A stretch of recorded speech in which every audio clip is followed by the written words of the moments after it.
Humanity has always told its story through the ruins it leaves behind. Long before our modern world took shape, vast civilizations rose from dust, carved their names into stone, and believed, with absolute certainty, that their order would endure forever. They built cities aligned with the stars, raised monuments meant to outlive time itself, and created systems so complex that they appeared unbreakable. Yet today, many of those worlds exist only as fragments buried beneath sand and silence. What makes this pattern so unsettling is not simply that civilizations fall, it is that nearly every great civilization believed it would be the exception. From the first cities of Mesopotamia to the monumental kingdoms of Egypt, from the restless brilliance of Greece to the iron machinery of Rome, each society carried the same quiet conviction that its power was stable, its structure permanent, and its future secure. And yet, history tells a colder story. Again and again, complexity turned into rigidity, confidence into blindness, and strength into vulnerability. This raises a deeper and more uncomfortable question. Were these collapses truly caused by external enemies, natural disasters, or economic strain? Or did the seeds of decline exist within the civilizations themselves from the very beginning? Because when we look closely, a pattern begins to emerge, one that repeats across continents and centuries. Civilizations rarely collapse in a single dramatic moment. Instead, they erode slowly, almost invisibly, while daily life appears normal on the surface. Markets still open, armies still march, leaders still speak with confidence, and the population, more often than not, continues to believe that stability will somehow hold, until it doesn't. What makes this cycle so powerful and so dangerous is the psychology behind it. Great systems do not usually fail because people see the danger too late. They fail because people become accustomed to the very conditions that signal decline. Comfort dulls alarm. Success breeds overconfidence. And institutions that once created strength gradually become too rigid to adapt when the world begins to shift. In many ways, the story of ancient civilizations is not only about the past, it is also a mirror reflecting patterns of human behavior that continue to shape societies today. The technologies have changed, the borders have moved, but the underlying dynamics of power, belief, adaptation, and denial remain strikingly familiar. So in this journey, we are not simply revisiting dead empires. We are examining the hidden mechanics of how complex human systems rise, stabilize, and eventually begin to fracture from within. We will move through the world of the first city builders, the architects of divine kingship, the birthplaces of philosophy and democracy, and the engineers of the most formidable empire the ancient world had ever seen. But more importantly, we will trace the quiet signals that appeared long before each civilization reached its breaking point. Because history rarely whispers its warnings loudly, and the most dangerous moment for any civilization may be the moment it feels most secure. Welcome to the enigmatic veil. When we look across the long arc of history, one truth becomes impossible to ignore. Civilizations do not rise by accident. Beneath every great empire, every monumental city, and every enduring culture lies a foundation built from a small set of powerful forces. These forces appear again and again, whether in the river valleys of Mesopotamia, the floodplains of the Nile, the rugged coasts of Greece, or the vast road networks of Rome. Geography, resources, social organization, belief systems, and trade routes. Together, they form the hidden architecture of civilization itself. Geography is always the silent beginning. Long before laws are written or armies assembled, the land itself shapes what is possible. Rivers provide not only water, but predictability. Mountains offer protection, but also isolation. Open plains invite expansion but expose societies to invasion. The earliest civilizations did not emerge randomly. They appeared in places where geography offered a fragile but powerful advantage. Yet geography is a double-edged force. The same river that nourishes agriculture can flood and destroy. The same natural barriers that protect a culture can also trap it in strategic complacency. Over time, many civilizations begin to mistake geographic fortune for permanent security. And history shows how dangerous that illusion can become. But geography alone is never enough. Resources determine whether a society can transform opportunity into power. Fertile soil feeds populations, metals forge tools and weapons, timber builds fleets, and surplus production allows specialization. When resources are abundant and well managed, societies expand rapidly, cities grow, bureaucracies form, culture flourishes. However, the management of resources often plants the first seeds of long-term instability. Overexploitation, unequal distribution, and dependence on fragile supply systems can slowly undermine even the most prosperous states. Many great powers did not collapse when resources first became strained. They collapsed when their systems could no longer adapt to the strain. As populations grow and complexity increases, social organization becomes the next decisive factor. No civilization survives long without a structure that coordinates labor, enforces rules, and manages conflict. Early on, flexible and responsive institutions tend to fuel rapid growth, but success carries a hidden cost. Systems that once enabled expansion often harden over time. Hierarchies become rigid, bureaucracies multiply, elites distance themselves from the realities of the broader population. What once functioned as an engine of order gradually transforms into a mechanism of inertia. History repeatedly shows that the most dangerous moment for a complex society is not when its institutions are weak, but when they are too rigid to change. Yet even structure and material wealth do not fully explain the endurance of civilizations. Beneath laws and economies lies something less visible but equally powerful: belief systems. Every enduring civilization develops a shared framework that explains the world, justifies authority, and binds the population into a common psychological reality. In ancient Egypt, divine kingship fused cosmic order with political power. In Rome, civic identity and imperial destiny created a powerful sense of collective purpose. Belief systems reduce uncertainty and create cohesion, but they also introduce risk. When a society's core beliefs become too tightly fused with its institutions, adaptation becomes psychologically difficult. Warning signs are ignored.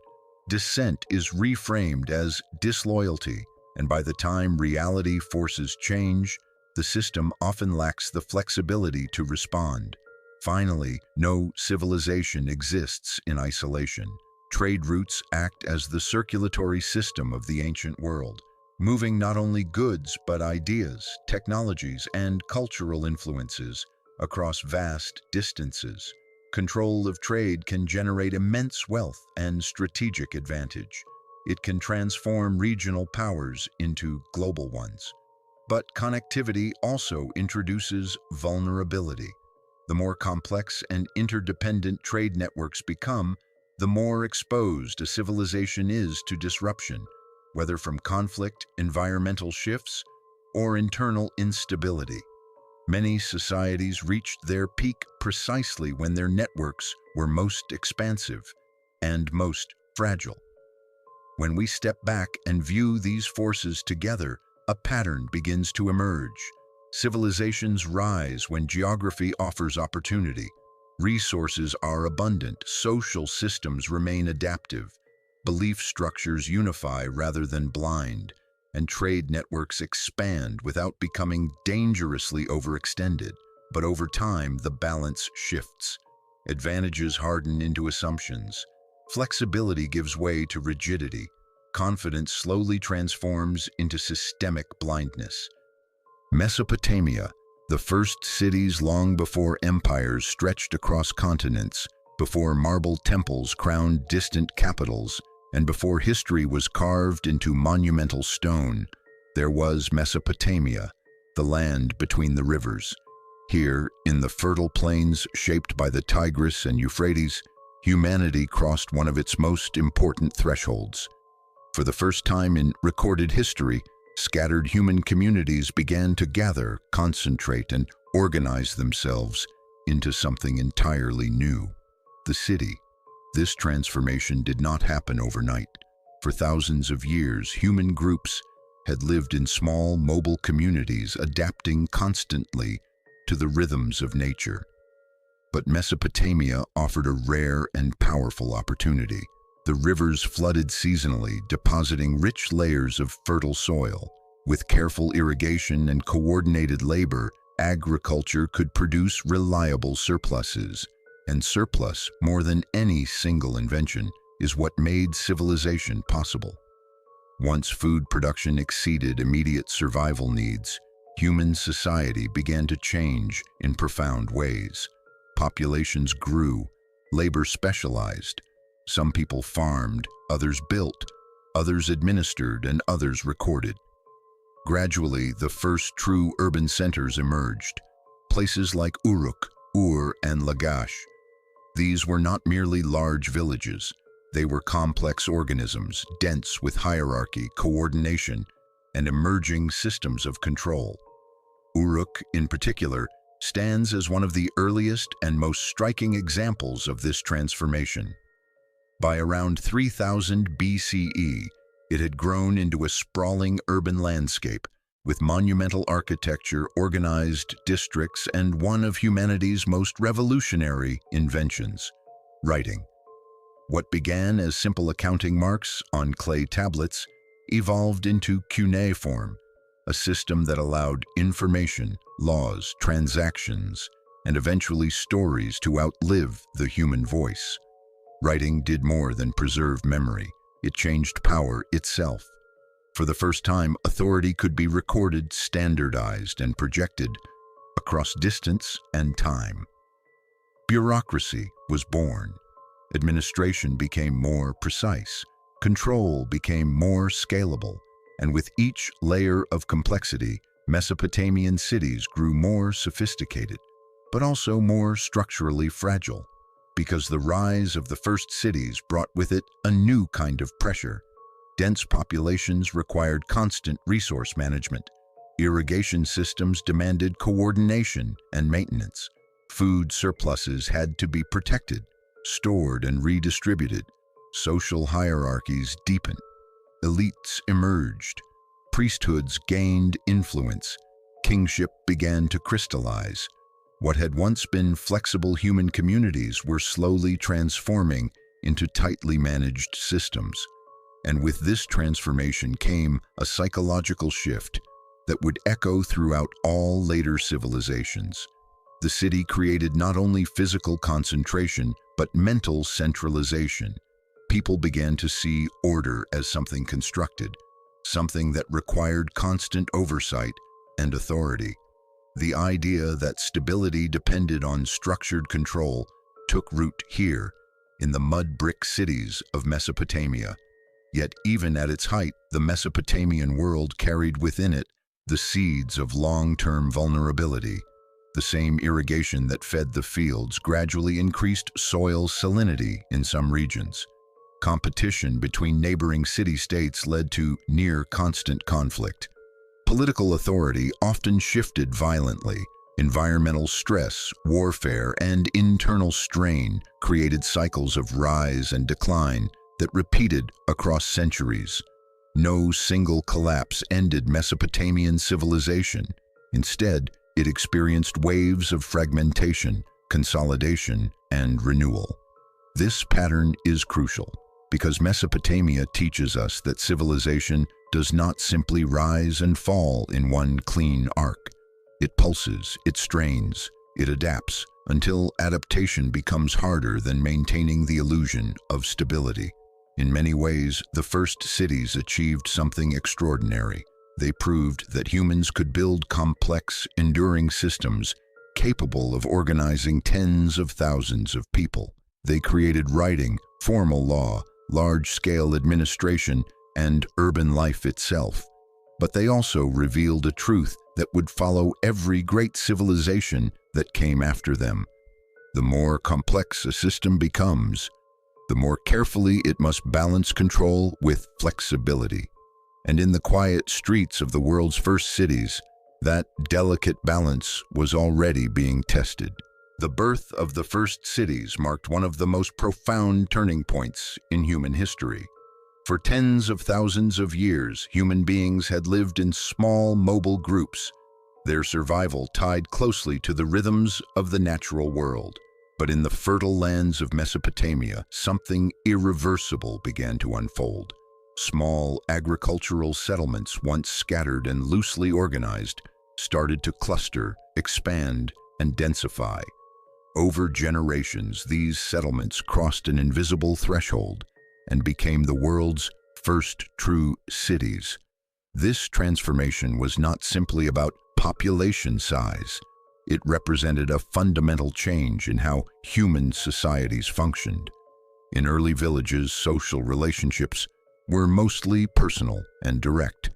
Authority was limited, and daily life was shaped by immediate necessity. But cities introduced scale, and scale demanded structure.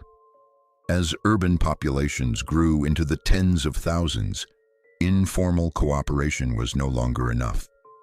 Systems of administration, labor coordination, food storage, and security had to become more sophisticated and more centralized. Uruk stands as one of the earliest and most striking examples of this new urban reality. By the late 4th millennium BCE, it had evolved into a dense and highly organized city, complete with monumental temple complexes, specialized districts, and a growing administrative class. What made Uruk revolutionary was not only its size, but the new kind of thinking it required. For the first time, human communities had to manage complexity on a scale never before attempted. And it was precisely this pressure, the need to track goods, labor, and obligations, that gave birth to one of humanity's most transformative inventions, writing. At first, writing was not poetry or philosophy. It was accounting. Early administrators in Mesopotamia faced a practical problem. As agricultural surplus increased and trade networks expanded, keeping track of grain shipments, livestock counts, and labor contributions became increasingly difficult. Memory alone was no longer reliable. Spoken agreements could be disputed.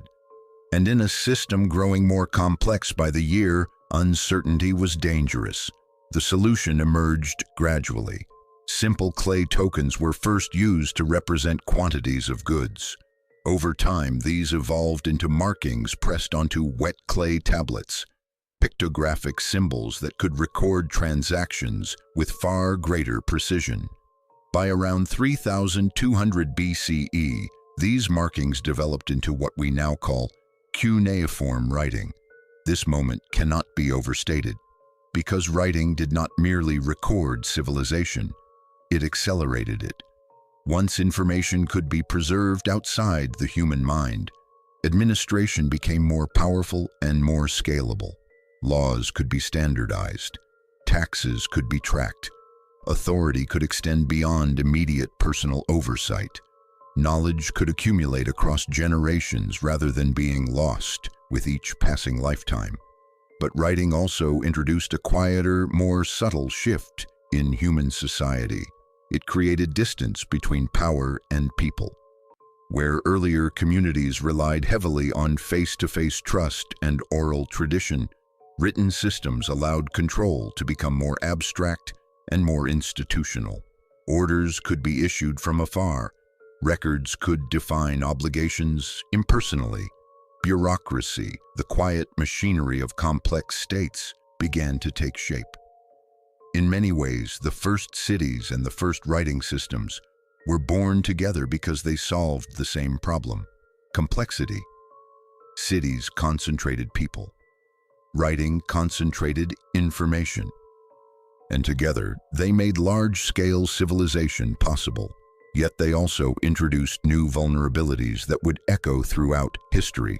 As systems grew more intricate, they became harder to adapt quickly. As administration expanded, societies became more dependent on stable institutions. And as authority became more formalized, the gap between rulers and the ruled slowly widened. What began in the mud brick cities of Mesopotamia was not just urban life as we know it.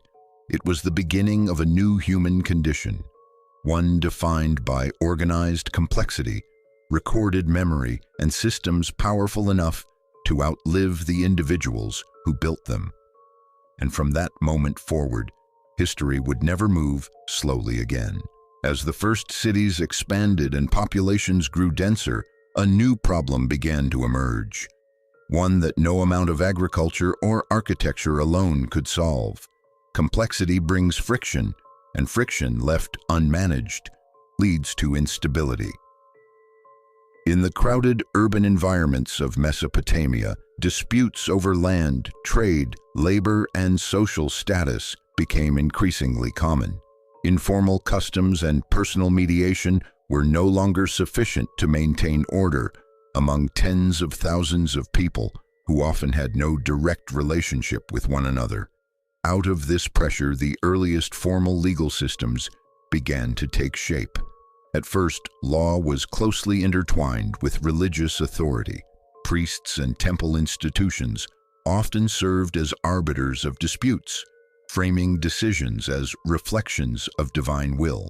This gave early legal judgments a powerful legitimacy. Order was no longer just socially expected, it was cosmically sanctioned. But as cities grew more complex and political leadership became more centralized, law gradually evolved from primarily sacred guidance into a more structured instrument of governance. The most famous expression of this shift appears in the Code of Hammurabi, one of the earliest surviving comprehensive legal codes. Carved into stone and publicly displayed, it represented something profoundly new in human society.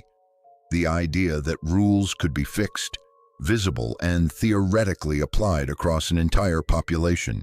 Justice was no longer entirely personal or situational. It was becoming standardized. This development brought clear advantages. Predictable rules reduced uncertainty. Trade became more reliable. Property rights could be enforced. Administrative control became more efficient.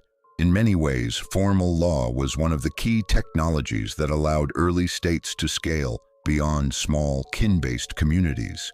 But embedded within this progress was a deeper transformation.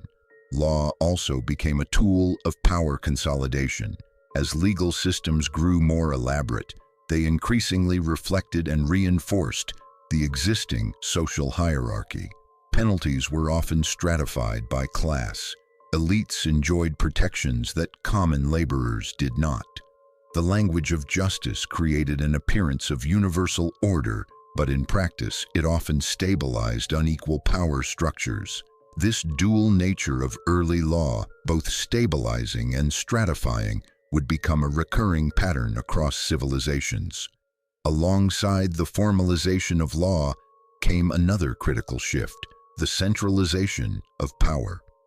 In the earliest phases of urban life, authority in Mesopotamian cities was somewhat distributed between temple institutions, local leaders, and emerging political figures. But over time, the pressures of warfare, large-scale irrigation management, and inter-city competition favored more concentrated leadership. The figure of the king, once limited, began to expand in scope and authority. Centralization offered undeniable short-term advantages. Decisions could be made more quickly. Large infrastructure projects could be coordinated more effectively. Armies could be mobilized with greater efficiency. In periods of external threat or internal strain, a strong central authority often appeared to be the most reliable path to stability.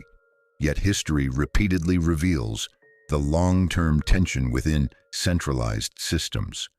The more power concentrates at the top, the more the system depends on the clarity, competence, and adaptability of a relatively small decision-making core.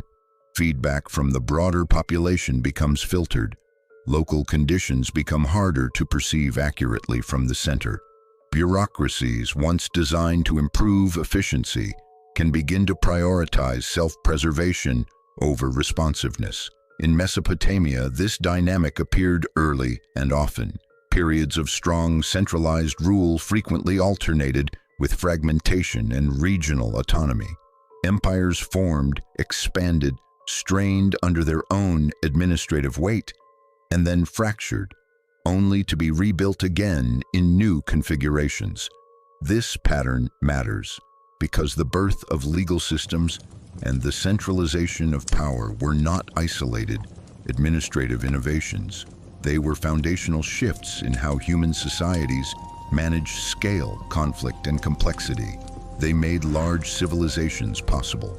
They enabled coordination on a level previously unimaginable. But they also introduced structural tensions that would follow every major civilization that came after. The very mechanisms that created order would, over centuries, quietly increase the risk of rigidity. And in the long arc of history, rigidity has often proven to be far more dangerous than disorder. Ancient Egypt, order against chaos. If Mesopotamia represents the restless birth of urban complexity, ancient Egypt represents something very different, a civilization built on the relentless pursuit of order. Along the narrow, life-giving ribbon of the Nile River, Egyptian society developed one of the most stable and enduring political systems in the ancient world. For thousands of years, while other regions experienced repeated cycles of fragmentation and conflict, Egypt projected an image of continuity, balance, and cosmic harmony. This was not accidental. Egyptian civilization was shaped by a powerful and deeply internalized idea: the eternal struggle between order and chaos. In Egyptian thought, this balance was expressed through the concept of ma'at, the principle of truth, harmony, stability, and rightful order that governed both the universe and human society. Maintaining ma'at was not merely a political goal, it was a cosmic responsibility, and at the center of that responsibility stood the pharaoh. Unlike many other ancient rulers, the Egyptian pharaoh was not simply a political leader. He was understood as the living guarantor of cosmic balance, a bridge between the human world and the divine order of the universe. This fusion of political authority and sacred legitimacy created one of the most powerful stabilizing mechanisms in early history. Obedience was not framed merely as loyalty to a ruler. It was framed as participation in maintaining the balance of existence itself. This belief system produced extraordinary results. Egyptian society achieved remarkable continuity across millennia. Monumental architecture such as the pyramids and vast temple complexes demonstrated an unparalleled capacity for coordinated labor and long-term planning. Agricultural production along the Nile's predictable flood cycles supported a relatively stable population. Administrative systems became highly refined. Compared to the near-constant volatility of Mesopotamian city-states, Egypt appeared almost timeless. But beneath this remarkable stability lay a subtle and growing vulnerability, because systems built around the preservation of order often become increasingly resistant to necessary change. The very success of Egyptian stability created a psychological and institutional preference for continuity over adaptation. When a civilization defines its highest virtue as maintaining balance, any significant structural reform can begin to feel not merely risky but dangerous, even sacrilegious. Over long stretches of time, this dynamic produced what might be called stability rigidity. Egyptian institutions became highly effective at preserving established patterns, but less flexible when confronted with unfamiliar pressures. Periods such as the First Intermediate Period and later the Late Bronze Age disruptions revealed moments when the carefully maintained equilibrium could fracture under environmental stress, economic strain, or political fragmentation. Yet even during periods of weakness, the Egyptian system showed an extraordinary capacity for restoration. Time and again, central authority reconstituted itself, and the ideology of Ma'at reasserted its psychological hold over the population. This resilience is one of the most remarkable features of Egyptian civilization, and also one of its most revealing, because ancient Egypt demonstrates a critical truth about complex societies. Extreme instability is dangerous, but extreme stability carries its own hidden risks. When a system becomes deeply optimized for preserving order, it may gradually lose its ability to respond creatively to unexpected change.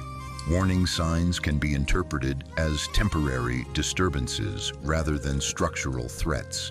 Elites invested in continuity may underestimate emerging pressures, and populations accustomed to long periods of predictability may struggle to recognize the early signals of systemic strain. In this sense, Egypt's long endurance was both its greatest achievement and its most subtle constraint. It proved that human societies could maintain large-scale order across centuries, something Mesopotamia struggled to achieve consistently. But it also revealed that the pursuit of perfect stability can, over very long time horizons, narrow a civilization's adaptive flexibility. And as later history would show again and again, the civilizations that endure the longest are not always the ones that remain strongest forever.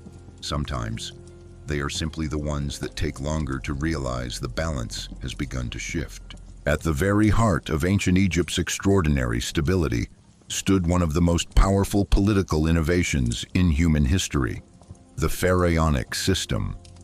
Unlike many early rulers who derived authority primarily from military strength or elite consensus, the Egyptian pharaoh occupied a far more elevated position. He was not merely a king who ruled by divine favor. He was understood to be divine himself, the living embodiment of cosmic order on earth. This distinction mattered profoundly, because when political authority is framed as human, it can be questioned, negotiated, or resisted. But when authority is framed as sacred and cosmically necessary, obedience transforms from a political act into a moral and spiritual obligation. In Egypt, loyalty to the pharaoh was inseparable from loyalty to Ma'at, the universal principle of balance, truth, and order. To challenge the ruler was not simply to challenge the state, it was to risk participating in cosmic disorder. The architecture of Egyptian power reflected this fusion at every level. Monumental temples, vast mortuary complexes, and the carefully orchestrated rituals of kingship continuously reinforced the pharaoh's unique status. Through art, inscription, and ceremony, the ruler was depicted not as distant from the gods, but as part of their continuum, the indispensable human anchor of divine stability.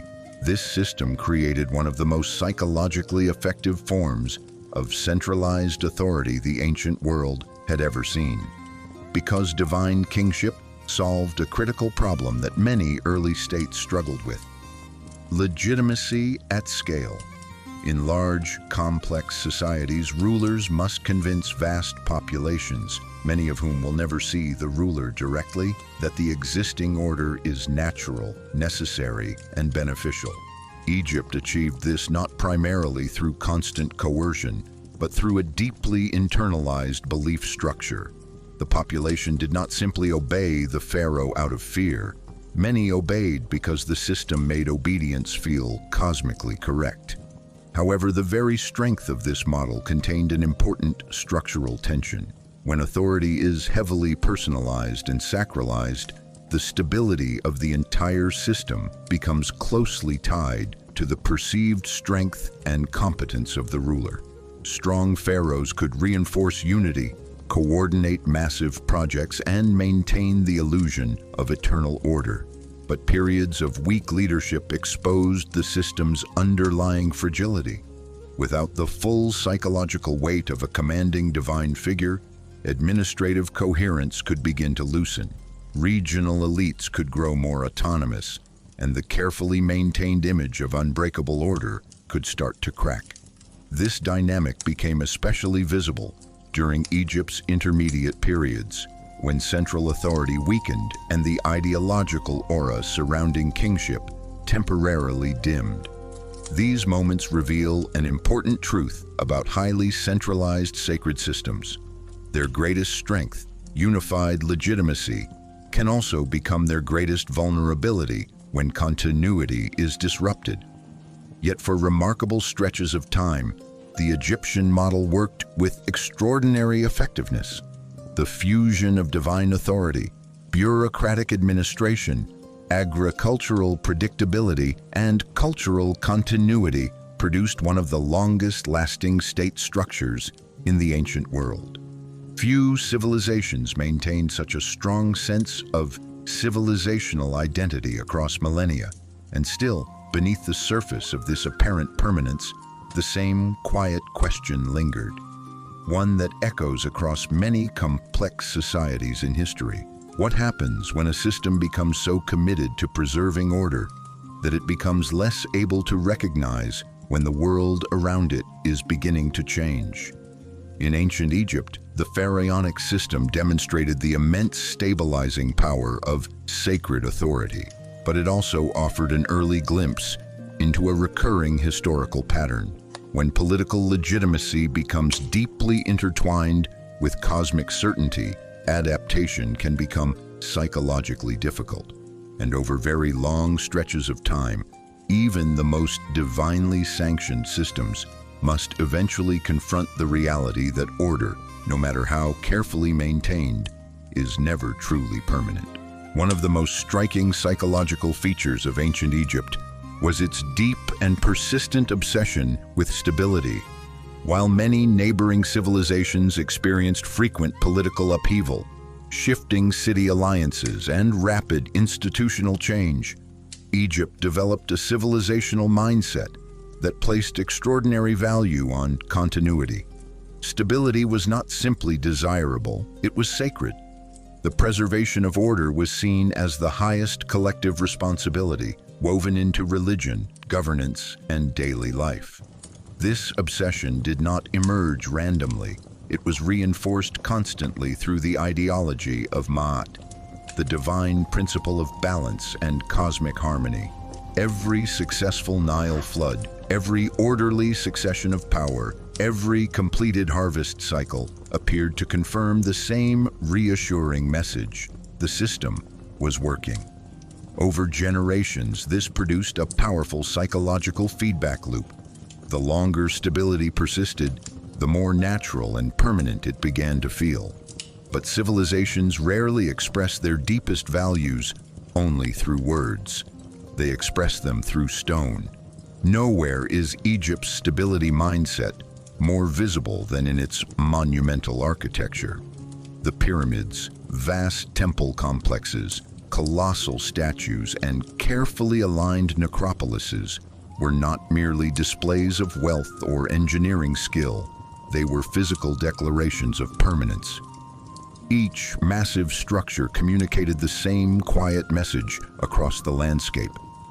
This order is eternal. This power is immovable. This civilization will endure. Monumental building projects served multiple functions at once. They demonstrated the state's capacity to mobilize labor on an enormous scale. They reinforced the divine legitimacy of the pharaoh. They created shared cultural symbols that unified the population across generations. And perhaps most importantly, they materialized the idea of permanence in a world that was otherwise unpredictable. Stone does something psychologically powerful. Unlike wood or mud, it resists time. It suggests continuity beyond the human lifespan. By building in stone at such massive scale, Egyptian rulers were not only constructing tombs and temples, they were constructing confidence. They were embedding the expectation of endurance directly into the physical environment of the civilization. Yet this is where the deeper historical tension begins to surface, because the more a civilization invests emotionally, politically, and economically in projecting permanence, the more difficult it can become to recognize signs of necessary change. Monumental systems often create monumental inertia. Resources flow toward preservation. Institutions become optimized for maintaining the existing order. Elites grow accustomed to continuity, and over long periods, flexibility, the quiet engine of long-term survival, can begin to erode. This leads us to a powerful and somewhat uncomfortable thesis. The civilizations that appear most stable on the surface are often the ones most heavily invested in the illusion of permanence. Ancient Egypt did not collapse because its system was weak. For much of its history, it was extraordinarily effective. Its agricultural base was reliable. Its administrative structures were sophisticated. Its ideological cohesion was remarkably strong. But over centuries, the same mechanisms that preserved order also narrowed the system's adaptive range. When environmental stress increased, when foreign pressures intensified, or when internal fragmentation emerged, the deeply ingrained expectation of continuity made rapid structural change psychologically and institutionally difficult. Stability had become not just a strength, but a habit, and habits, when conditions shift, can become liabilities.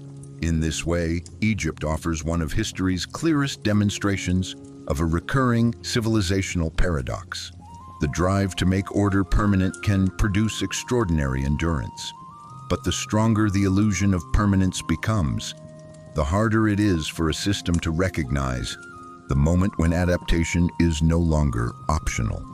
And in the long arc of history, that moment has arrived for more civilizations than any of them ever expected. Ancient Greece, the birth of thought.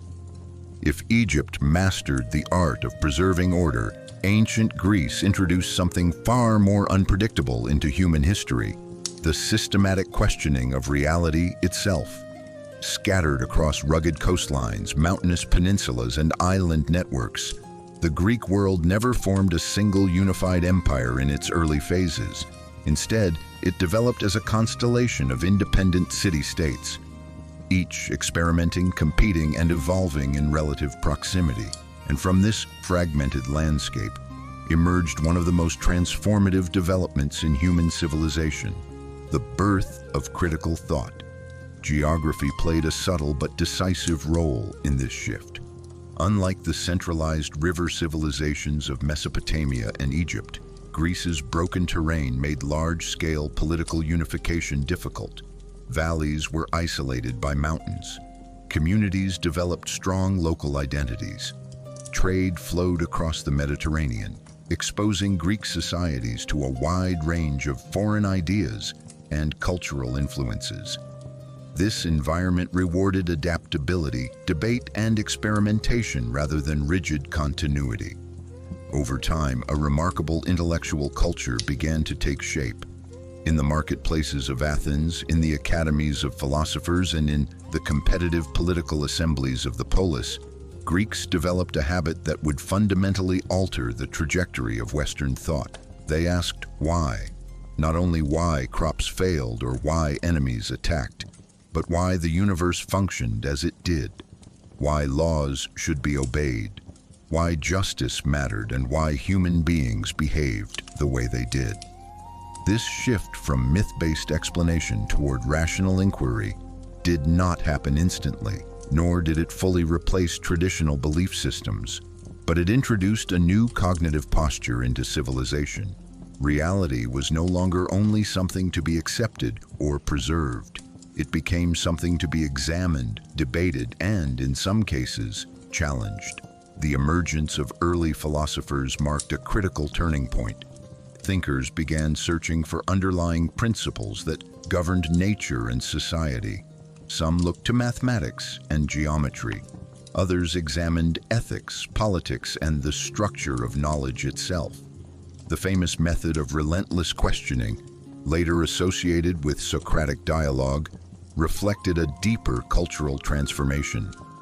Authority, while still powerful, was no longer completely insulated from intellectual scrutiny. This intellectual awakening produced extraordinary cultural energy. Greek city-states generated advances in philosophy, drama, political theory, science, and art that would echo across millennia.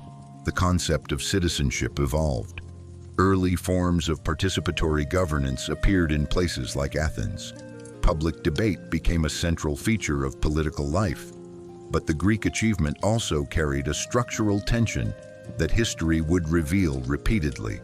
The same environment that fostered creativity also intensified competition and fragmentation.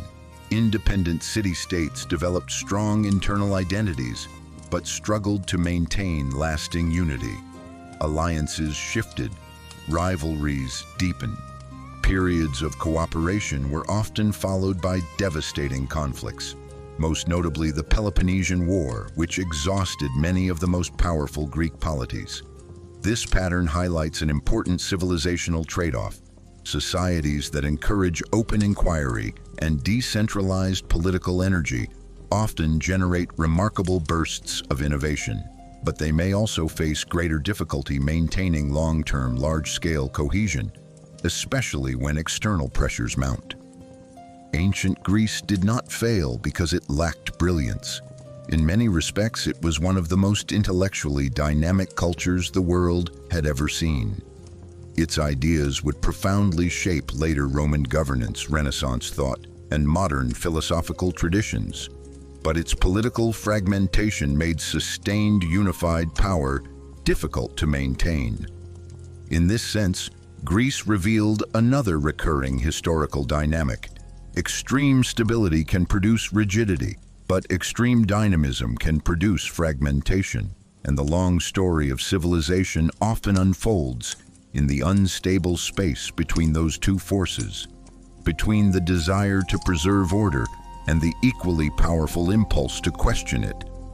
With ancient Greece, humanity crossed a new threshold. For the first time at scale, a civilization began to systematically examine not just how the world worked, but whether the structures governing human life were justified at all. And once that question enters history, it never fully disappears. At the core of ancient Greece's unique development stood the polis, the city-state, one of the most influential political inventions in human history. Unlike the vast, centralized empires of Egypt or Mesopotamia, the Greek world evolved into a mosaic of relatively small, self-governing communities. Each polis functioned as an independent political organism, complete with its own laws, institutions, military forces, and civic identity. This structure fundamentally reshaped how power, citizenship, and political participation were understood. The polis was not simply a physical city surrounded by walls. It was a deeply embedded social contract. To belong to a polis was to participate, at least in theory, in its collective life. Citizens were expected to serve in the military, engage in public debate, and contribute to the political process. This level of civic involvement created a new psychological relationship between individuals and the state. Authority was no longer exclusively distant and divine. It became, in certain contexts, something negotiated within the community itself. Among the many polis, Athens developed one of the most historically consequential experiments: early democracy. The Athenian system did not emerge fully formed. It evolved gradually through a series of reforms that redistributed political power away from purely aristocratic control. Assemblies expanded, legal procedures became more formalized. Mechanisms were introduced that allowed broader segments of the male citizen population to participate in decision-making. For the first time at significant scale, Governance was framed not solely as the domain of kings or narrow elites, but as a collective civic responsibility. This innovation produced profound effects. Public debate became institutionalized. Political persuasion became a central skill. Laws were increasingly framed as products of civic consensus rather than purely imposed authority. The psychological distance between the governed and the governing body narrowed in ways rarely seen in earlier civilizations. However, the Athenian democracy carried important limitations that must be understood clearly. Participation was restricted primarily to free adult male citizens. Women, enslaved people, and large segments of the population remained excluded from political power. In practice, the democratic system rested on a relatively narrow civic base. Yet even with these constraints, the conceptual breakthrough was enormous. For the first time, large numbers of citizens experienced governance not merely as something done to them, but as something done by them. This shift introduced both remarkable strengths and subtle vulnerabilities. On one hand, the police system fostered intense civic engagement, rapid innovation in political thought, and a strong sense of local identity. Citizens who felt invested in the political process often demonstrated high levels of participation and military commitment. Public accountability mechanisms such as ostracism and open assemblies created new ways to manage leadership risk. On the other hand, the same participatory dynamism could produce volatility. Public opinion could shift quickly. Charismatic speakers could influence large assemblies. Rival polis competed fiercely, and the lack of sustained large-scale political unity left the Greek world vulnerable to prolonged internal conflict.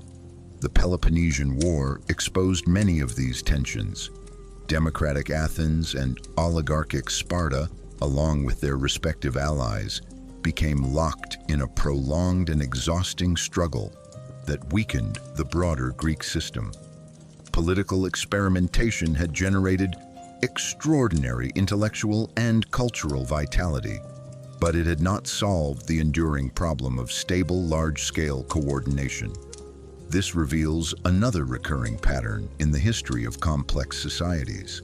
The diffusion of political participation can unleash tremendous creative and civic energy, but without durable mechanisms for long-term cohesion, highly competitive political ecosystems can drift toward fragmentation and internal strain. Ancient Greece did not leave behind a single unified empire in its classical period. Instead, it left something arguably more influential, a political and philosophical legacy that would shape how later civilizations thought about citizenship, governance, and the legitimacy of power. The polis and the early democratic experiments of Athens did not perfect political order, but they permanently changed the questions human societies would ask about it. And once populations begin to see power as something that can be debated, distributed, and contested, the structure of civilization itself becomes far more dynamic and far less predictable. As the political experiments of the Greek city-states matured, something even more transformative began to unfold, a true explosion of philosophical inquiry. What had started as scattered curiosity about nature and the cosmos evolved into one of the most concentrated periods of intellectual development in human history. Within a relatively short span of centuries, Greek thinkers began systematically questioning not only the physical world, but the foundations of ethics, knowledge, governance, and human purpose itself. This philosophical surge did not emerge in isolation. It was deeply connected to the social environment of the polis system. In cities like Athens, public debate was normalized. Competing schools of thought coexisted in close proximity.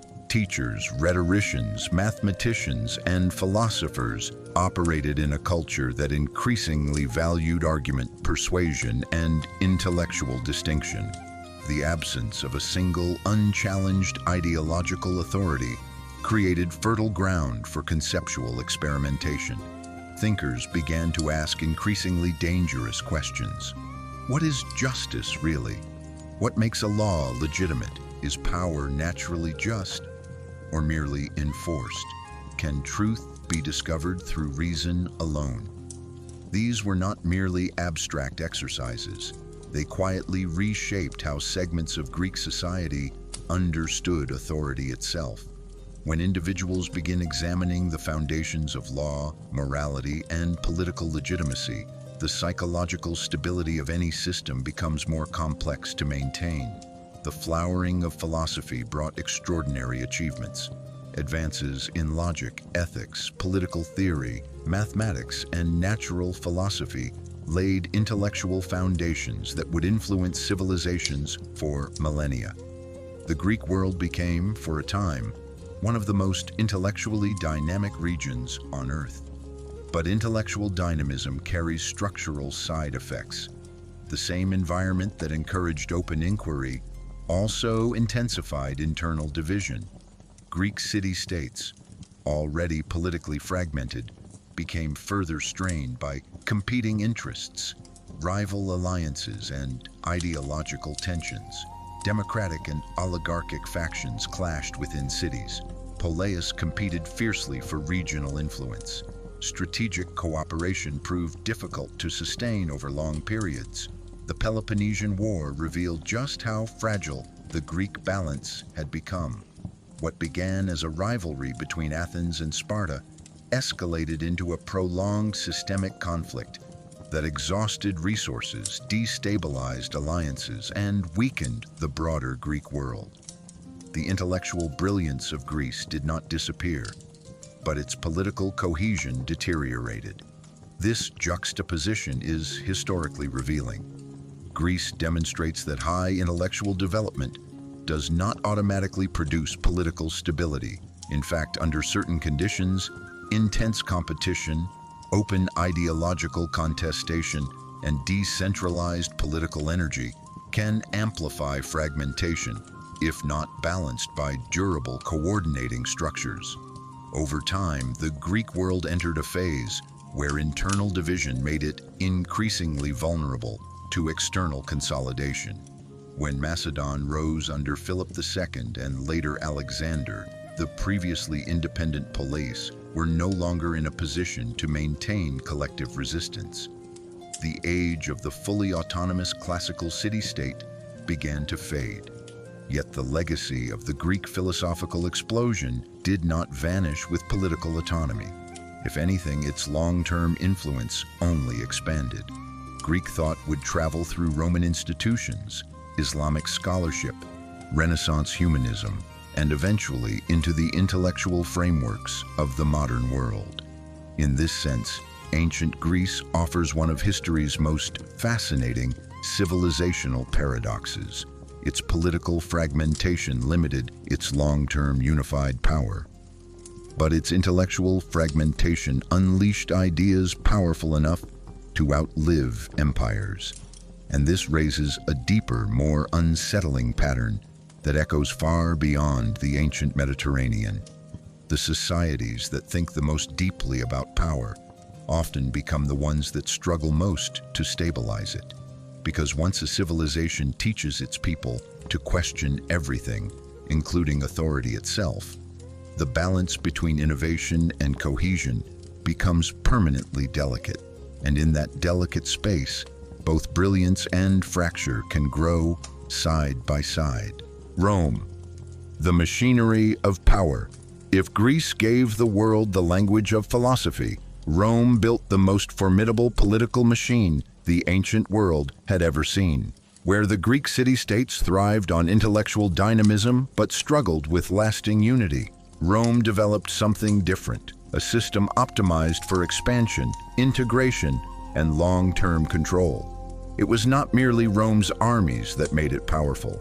It was Rome's ability to transform conquest into structure. From its early republican roots, Rome displayed an unusual institutional flexibility. Power was distributed across magistrates, assemblies, and the Senate in ways that allowed the state to adapt during its formative centuries. This balance was imperfect and often contested, but it created a political culture that valued procedure, legal continuity, and administrative coordination. Rome learned early that raw military victory was only the beginning. The true challenge was governing what had been conquered. And here, Rome excelled. As Roman influence expanded across the Mediterranean, the state developed an increasingly sophisticated framework of roads, provincial administration, taxation systems, and legal integration. The famous Roman road network did more than move legions. It moved information, commerce, and authority. Communication across vast distances became faster and more reliable than in any previous empire of comparable size. Governors could be installed, taxes could be collected, rebellions could be detected and suppressed with growing efficiency. This was the emergence of power as machinery. Roman law became one of the empire's most enduring tools. By standardizing legal frameworks across diverse populations, Rome created a shared administrative language that extended far beyond the city itself. Local elites in conquered regions were often incorporated into the Roman system, rather than simply displaced. Citizenship, once tightly restricted, gradually expanded in calculated phases, binding distant populations more closely to the imperial center. This strategy produced extraordinary results. Rome was not merely conquering territory, it was absorbing it. For centuries, the system worked with remarkable effectiveness. Military discipline, bureaucratic organization, infrastructure investment, and legal integration combined to produce one of the most resilient imperial structures in ancient history. The Roman world, at its height, projected an image of unstoppable momentum and structural permanence. But beneath this formidable machinery, subtle pressures were already accumulating. As Rome expanded, its administrative complexity multiplied. Managing distant provinces required layers of bureaucracy. Maintaining frontier security demanded constant military expenditure. Political competition within the elite intensified as the stakes of central power grew higher. What had once been a relatively balanced republican system began to strain under the weight of imperial scale. The late Republic revealed the first major fractures. Elite rivalries escalated into cycles of political violence. Military commanders developed personal loyalty networks that sometimes rivaled the authority of the state itself. Institutional norms that had once moderated competition began to erode. The transition from republic to empire under Augustus stabilized the system in the short term, but it also concentrated unprecedented authority in the imperial office. Centralization restored order, but it also increased systemic dependency on the quality of leadership at the top. Over the long arc of imperial history, Rome demonstrated both the immense strength and the hidden fragility of highly optimized power systems. For centuries, the machinery functioned with impressive resilience. Trade flourished, cities expanded. The Pax Romana created long stretches of relative stability across vast territories. Yet the very efficiency of Rome's system created structural inertia. Administrative costs rose, military commitments expanded, political legitimacy became increasingly tied to imperial performance. When external pressures intensified and internal cohesion weakened in the later centuries of the empire, adaptation became more difficult. This is Rome's most important lesson. Power, when systematized effectively, can scale to astonishing levels. But the more complex and interconnected the machinery becomes, the more carefully it must be maintained. Rome did not collapse in a single dramatic moment. Like many great systems before and after it, it experienced a long, uneven process of strain, adjustment, partial recovery, and gradual fragmentation. To those living within the empire, the system often still appeared functional. even as underlying stresses accumulated. And this is perhaps the most enduring insight Rome offers to the study of civilizations. The strongest empires rarely fall when they appear weakest. At the height of its power, Rome was not held together by conquest alone. Its true strength came from a carefully interlocking system: law, military organization, bureaucracy, and what might be called the psychology of empire. Each element reinforced the others, creating a structure that was both remarkably resilient and, over time, increasingly complex to sustain. Roman law was one of the empire's most sophisticated tools of control and cohesion. Unlike many earlier systems that relied heavily on local custom or sacred authority, Rome developed a legal framework designed for scalability. Laws could be codified, transmitted, and applied across vast and culturally diverse territories. This created a powerful sense of administrative continuity. For merchants, local elites, and provincial populations, Roman law offered predictability, and predictability encouraged cooperation. Disputes could be adjudicated through recognized procedures. Property rights could be enforced. Contracts could be trusted beyond local communities. But Roman law did more than regulate behavior. It quietly reshaped identity. As citizenship gradually expanded, more people across the empire began to see themselves not merely as subjects of Rome, but as participants in a shared legal order. This was a subtle but profound psychological achievement. The empire was not only governing bodies, it was integrating minds. Alongside legal integration stood the Roman military, one of the most disciplined and professional fighting forces of the ancient world. The Roman army was not simply a collection of warriors. It was an institution engineered for endurance. Standardized training, strict hierarchy, logistical planning, and long-term service structures transformed the legions into a highly reliable instrument of state power. Roads built by the military enabled rapid deployment. Frontier fortifications extended the empire's defensive reach. Veterans were often settled in strategic colonies, further embedding Roman influence in newly secured regions. Yet the army also introduced long-term political risk. As Rome expanded, successful generals accumulated enormous personal loyalty from their troops. In the late Republic, this dynamic began to destabilize the traditional balance of power. Armies that were supposed to serve the state increasingly became tied to individual commanders. The system adapted under the empire by placing military authority more firmly under imperial control. But the underlying tension never fully disappeared. Supporting both law and military force was an increasingly elaborate bureaucratic apparatus. Provincial governors, tax collectors, census officials, engineers, and administrative staff formed the quiet infrastructure that allowed Rome to function across continents. Bureaucracy is rarely celebrated in heroic narratives, but without it, Rome's territorial scale would have been impossible to maintain. In its early phases, Roman administration retained a degree of pragmatic flexibility. Local customs were often tolerated. Provincial elites were incorporated into governance structures. Rome understood that excessive rigidity could provoke resistance. But over time, as the empire matured and pressures mounted, the administrative system grew heavier and more complex.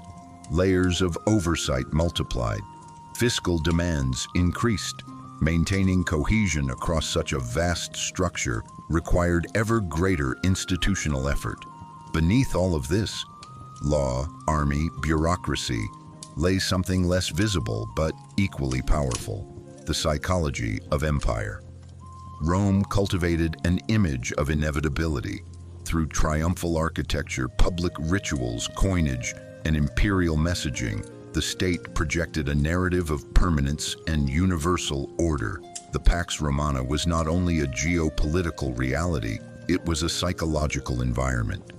Many within the empire came to believe that Roman order was simply the natural state of the world. This belief was one of Rome's greatest strategic assets.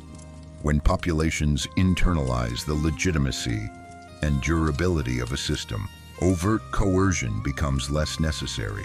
Compliance becomes normalized. Resistance appears not only dangerous, but futile. Yet here again, the familiar historical tension emerges. The more successful an imperial system becomes at projecting permanence, the more difficult it can be to recognize early signals of structural strain. Rising military costs, administrative overextension, economic pressures, and political fragmentation do not immediately shatter the illusion of stability. Often, the machinery continues to function outwardly long after deeper stresses have begun to accumulate.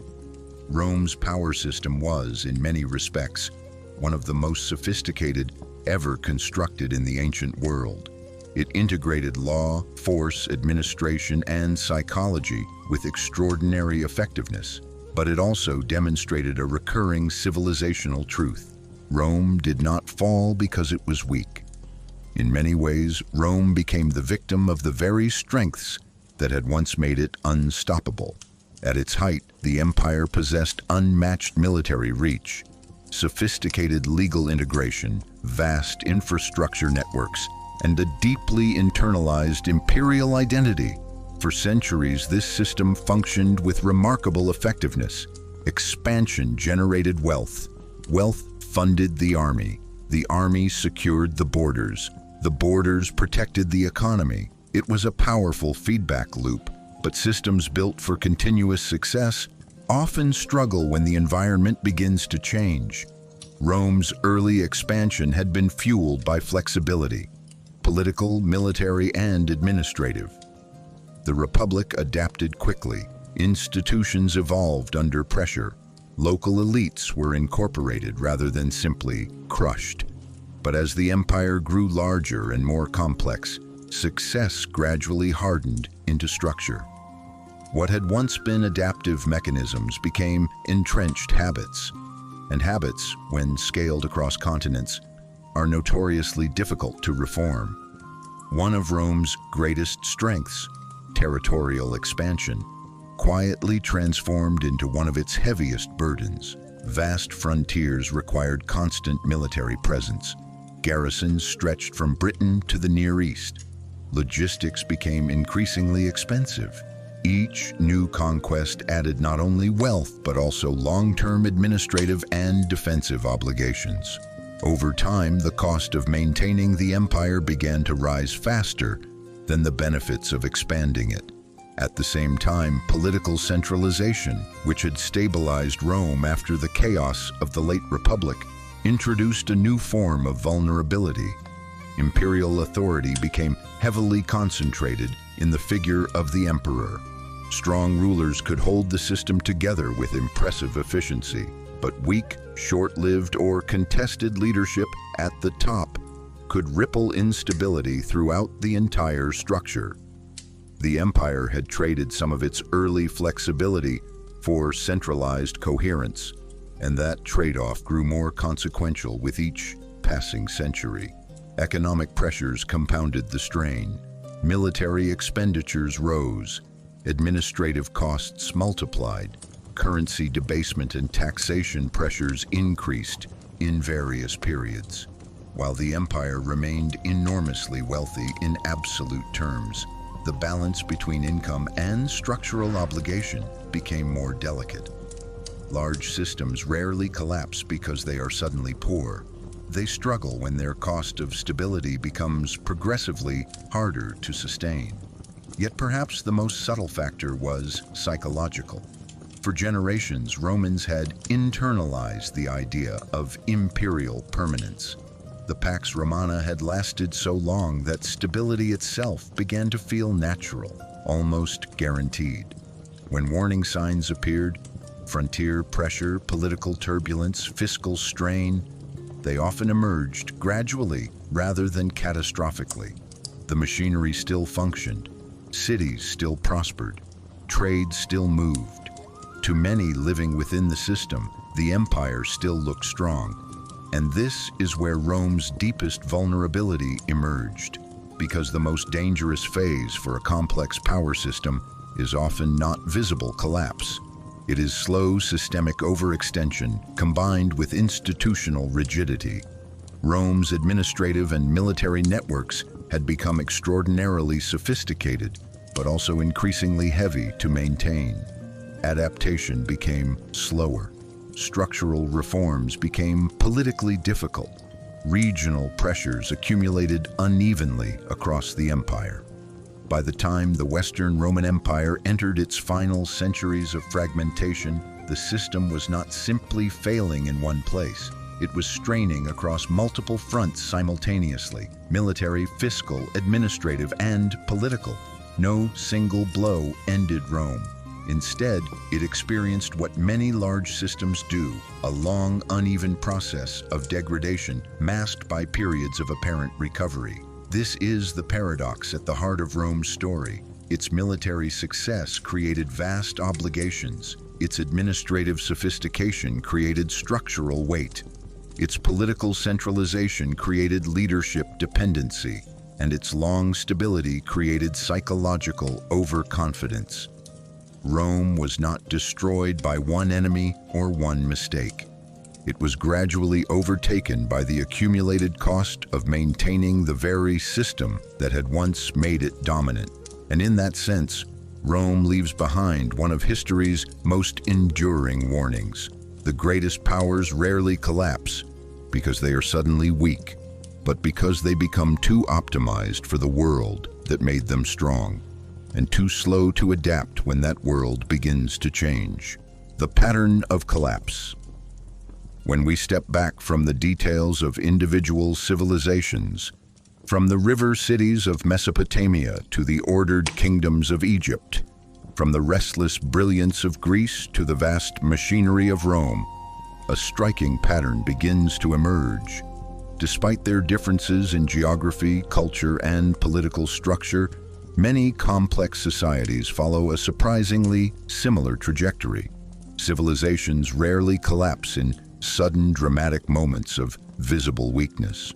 More often, they begin to erode while still appearing strong.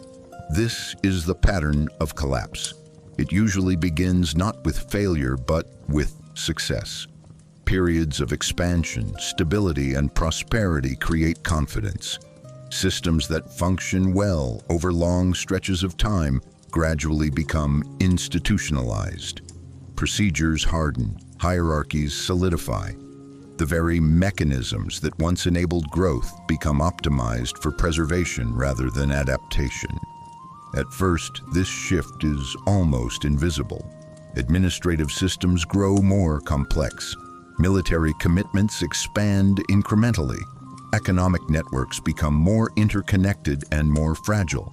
Elites, benefiting from the existing order, become increasingly invested in maintaining continuity. From the inside, the civilization still appears stable, often impressively so. But beneath the surface, pressures begin to accumulate. One of the earliest signals is what might be called elite insulation. Decision-makers at the center of power gradually become more removed from the conditions at the periphery. Information travels upward through bureaucratic filters. Local problems appear smaller or more temporary than they really are. Over time, the feedback loop that once allowed rapid adaptation begins to slow. At the same time, institutional rigidity tends to increase. Systems designed during earlier phases of expansion become harder to reform. Legal frameworks multiply. Administrative layers thicken. Military structures grow more expensive to maintain. Each component of the system still functions, but the cost of coordination rises steadily. Another recurring feature is the normalization of strain. Populations and leaders alike adapt psychologically to mounting pressure. Economic difficulties become routine. Frontier conflicts become expected. Political tensions become familiar background noise. Because the system does not fail all at once, the sense of urgency remains muted. Humans are remarkably good at adjusting to gradual change. even when that change signals long-term structural risk. Meanwhile, external pressures often intensify precisely when internal flexibility is declining. Trade disruptions, environmental shifts, migrating populations, or rival powers begin to test the system's resilience. At earlier stages of growth, many civilizations could absorb such shocks, but in the later phases of systemic maturity, the margin for error becomes thinner. What makes the pattern so deceptive is that collapse rarely looks like collapse while it is happening. Cities remain populated, markets continue operating, armies still march. Official rhetoric often emphasizes continuity and strength. Even during late imperial periods, many people living within these systems do not experience daily life as immediate catastrophe. The structure does not shatter overnight. It stretches, strains, partially recovers, and then strains again. Eventually, however, the cumulative weight becomes too great. A fiscal crisis here, a military overstretch there, a succession conflict, a regional fragmentation. No single event ends the system. Instead, multiple stress points begin to interact. What was once a tightly coordinated machine becomes uneven. Peripheral regions drift. Central authority weakens. Administrative coherence declines. And what had long been maintained through momentum begins to lose its structural balance. This is the final phase of the pattern. Not sudden collapse, but systemic unraveling. The most important lesson is also the most unsettling. Civilizations rarely fail because their people are unaware of problems. They fail because large systems make rapid, coordinated adaptation extremely difficult once complexity reaches a certain threshold. Mesopotamia showed how early urban complexity created cycles of strain. Egypt demonstrated the long-term risks of stability-rigidity. Greece revealed the tension between intellectual dynamism and political fragmentation. Rome exposed the hidden cost of highly optimized imperial machinery. Different paths, different cultures, but beneath them all, the same quiet pattern. And perhaps the most sobering insight is this: the pattern of collapse is not a relic of the ancient world. It is a structural tendency that emerges whenever human systems grow large, interconnected, and deeply invested in their own continuity. Which means the most important question history leaves us with is not why past civilizations declined, but whether any complex. One of the most consistent warning signs in the life cycle of complex civilizations is the gradual separation between elites and reality. In the early phases of expansion, leadership structures are often closely tied to material conditions on the ground. Decision-makers face immediate constraints. Failures are visible. Feedback arrives quickly.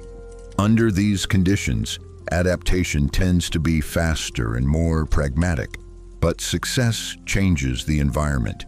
As a civilization grows wealthier, more administratively layered, and more geographically expansive, the ruling class often becomes increasingly insulated from the daily pressures experienced by the broader population.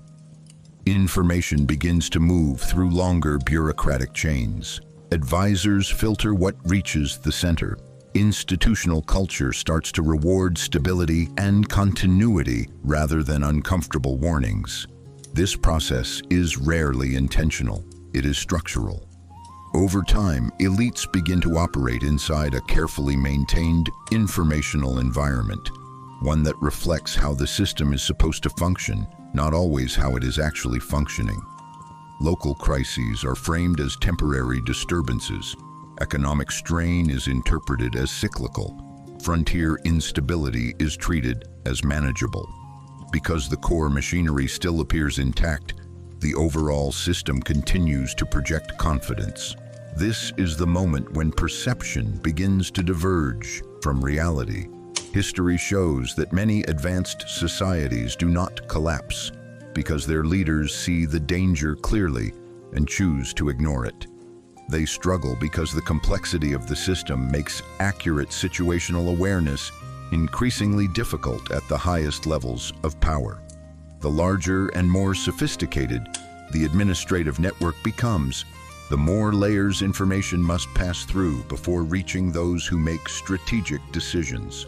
At the same time, institutional rigidity tends to increase. Systems that have operated successfully for long periods naturally develop procedures designed to preserve what works. Laws multiply, administrative offices expand, military commitments become structurally embedded, economic arrangements harden into expectation.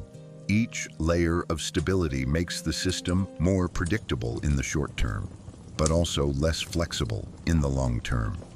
What once enabled coordination begins to slow adaptation.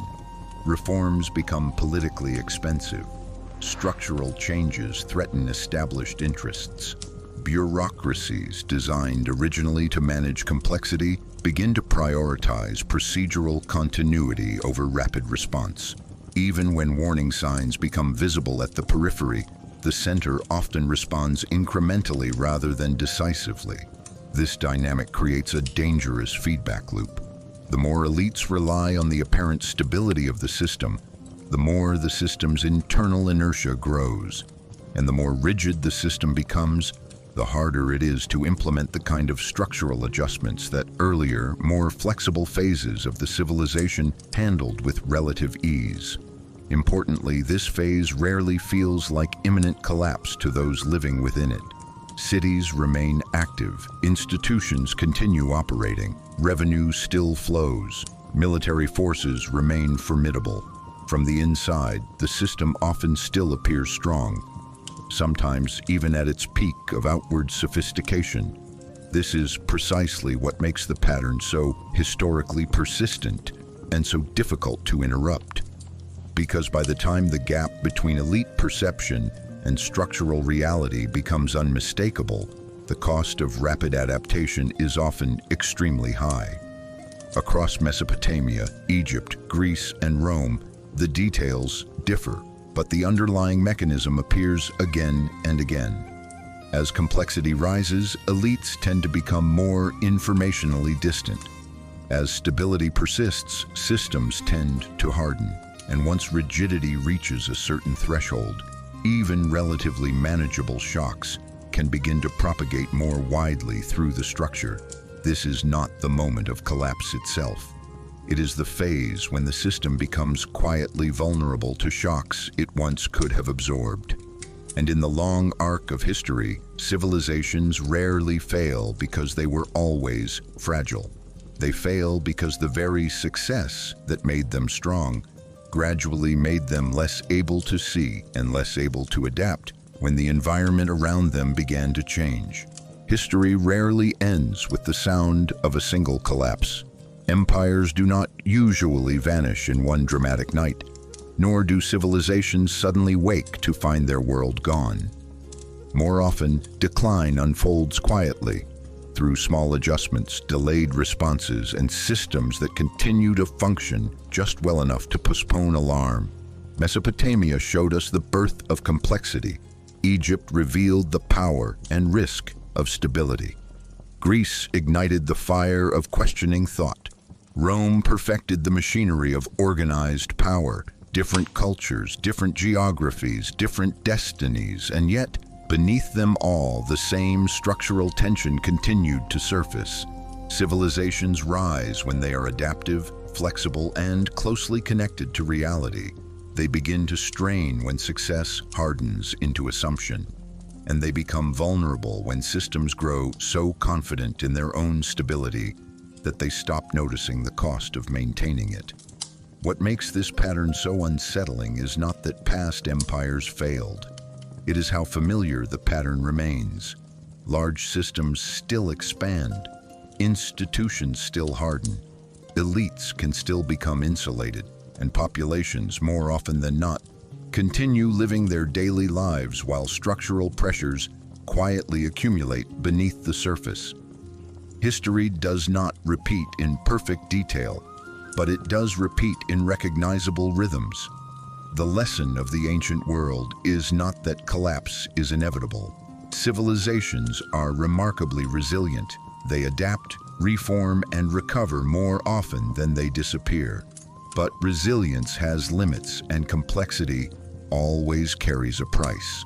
The more interconnected and optimized a system becomes, the more carefully it must balance stability with flexibility, confidence with awareness, and power with adaptability.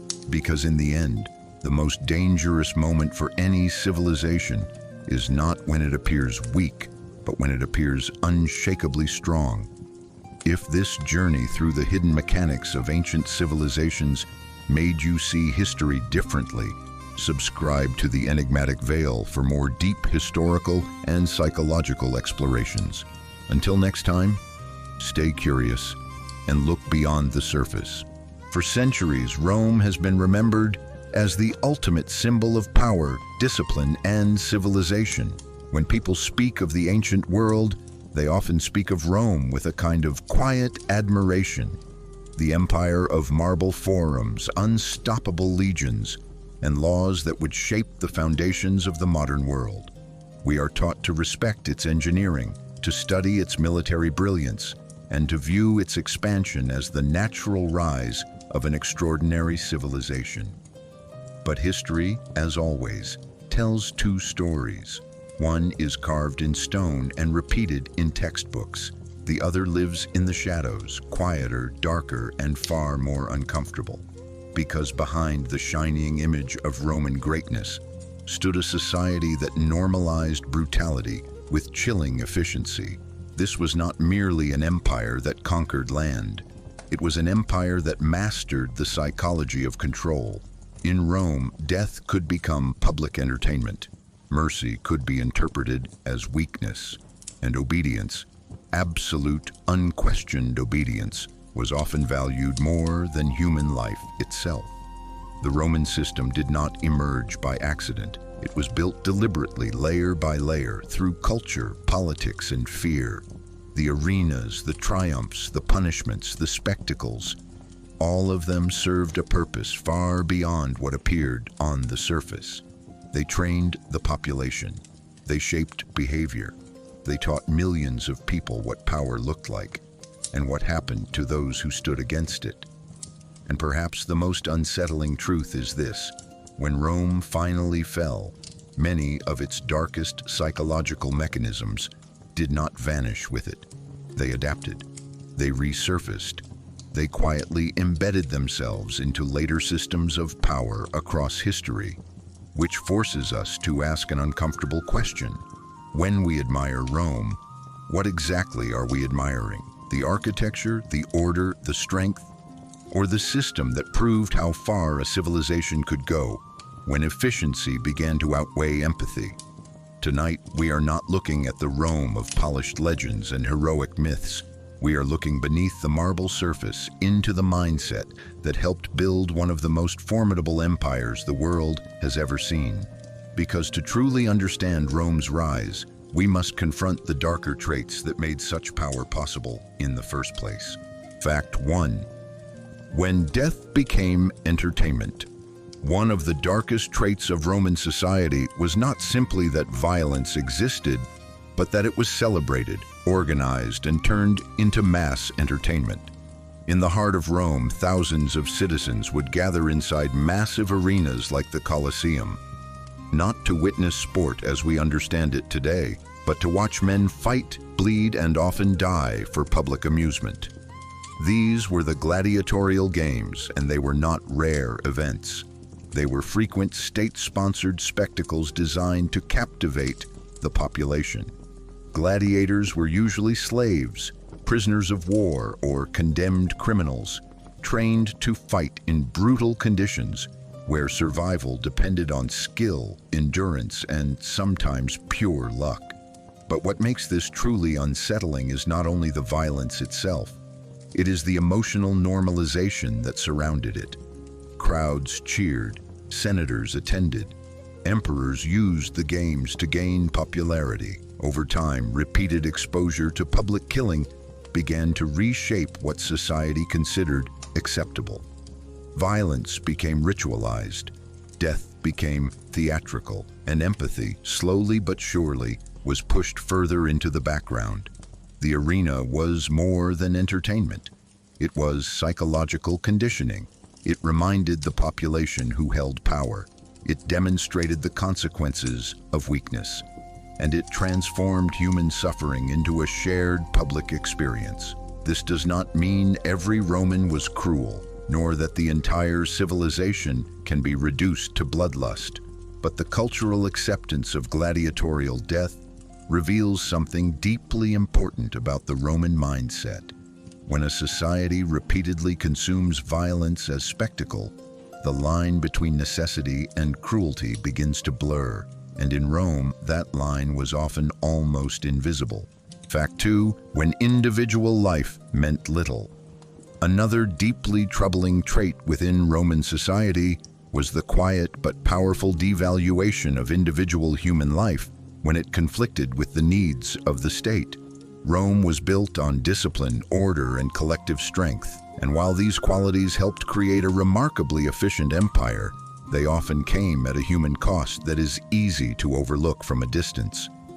In Roman culture, the ideal citizen was expected to place duty above personal emotion, loyalty above compassion, and obedience above individual survival. Soldiers were trained to hold formation even when it meant near certain death. Commanders were praised for sacrificing thousands if it secured victory. And in times of crisis, harsh punishments such as decimation, the execution of one soldier in every 10, were used to enforce absolute discipline within the legions. To the Roman strategic mind, this was not necessarily cruelty for its own sake. It was viewed as necessary maintenance of order. But psychologically, the message was unmistakable. The individual existed to serve the system, not the other way around. Over generations, this mindset helped create one of the most formidable military machines in history, yet it also normalized a dangerous moral trade-off. Efficiency began to outweigh empathy. Stability began to justify severity, and the value of a single human life became increasingly conditional. This cultural conditioning did not mean Romans lacked personal bonds or private compassion. Many clearly did. But at the structural level of power, the system consistently rewarded those who could suppress individual sentiment in favor of collective control. It is here that we begin to see one of Rome's most enduring psychological legacies. When a civilization becomes powerful enough, it often starts to measure human worth not by humanity, but by usefulness. And once that shift begins, it rarely stops at the battlefield. Fact 3, collective punishment mentality. One of the most chilling features of Roman power was its systematic use of collective punishment as a tool of control. Rome did not always limit consequences to the individual who resisted authority. Entire groups could suffer for the actions of a few. Rebellious cities were sometimes destroyed, their populations enslaved or executed to send a message that resistance would carry unbearable costs. Within the military itself, the practice of decimation demonstrated this mindset with brutal clarity. When a unit showed cowardice or disobedience, one soldier out of every 10 could be randomly selected and executed by his own comrades. The psychological impact of such policies was profound. Fear did not remain personal, it became communal. Responsibility became shared, whether fairly or not. This created an environment where people were pressured to police one another because the failure of one could endanger many. From the Roman perspective, this reinforced discipline and discouraged rebellion. But it also reveals a darker truth about the empire's governing philosophy. Stability was often maintained not through trust, but through carefully engineered fear that spread across entire populations. Fact 4, ruthless expansionism. Rome's rise was not a slow accident of geography. It was driven by an almost relentless momentum of expansion. Roman leadership and culture gradually developed an expectation that growth was both natural and necessary. Each successful campaign fed the next. Each victory normalized further conquest. Over time, expansion became embedded not only in military policy but in Roman identity itself. New territories brought wealth, slaves, and prestige, reinforcing the belief that Rome's dominance was both justified and inevitable. Yet this constant outward pressure carried a psychological cost. An empire built on perpetual expansion must continuously define new threats and new frontiers. Peace in such a system can begin to feel unnatural or even dangerous. While Rome often integrated conquered peoples with remarkable administrative skill, the underlying engine remained uncompromising. Resistance would be crushed, and strategic advantage would outweigh local suffering. This relentless drive helped build one of history's greatest empires. But it also normalized a worldview in which force became the default solution to uncertainty. Fact 5. Political betrayal as a norm. Another disturbing trait that quietly shaped Roman power was the normalization of political betrayal at the highest levels of leadership. Rome projected an image of order, law, and structured governance, yet beneath that polished surface operated a political environment that could be intensely unforgiving. Ambition in Rome was not merely encouraged. It was often essential for survival within elite circles. Senators, generals, and rising political figures constantly navigated a landscape where alliances were temporary and trust was fragile. The late Republic in particular became a stage where personal loyalty frequently collided with political necessity. Deals were made behind closed doors, promises were quietly broken, and rivals were sometimes removed through exile, public disgrace, or assassination. What makes this especially significant is not simply that betrayal occurred, such things have existed in many societies, but that Roman political culture gradually absorbed it as an expected risk of pursuing power. Over time, this created an atmosphere of permanent strategic tension. Leaders learned to anticipate treachery, supporters learned to hedge their loyalties, and the system itself began rewarding those who could maneuver most coldly through this environment of calculated distrust. This did not mean Rome lacked capable or principled figures. Many leaders genuinely believed they were acting in the republic's or empire's best interest. But structurally, the political arena increasingly favored those willing to prioritize advantage over attachment. In the long run, this normalization of elite rivalry and suspicion would contribute to cycles of instability that even Rome's formidable institutions struggled to contain. Fact 6. Dehumanization of enemies. As Rome expanded across the Mediterranean world, it developed a powerful psychological habit that many large empires eventually adopt: the gradual dehumanization of external enemies.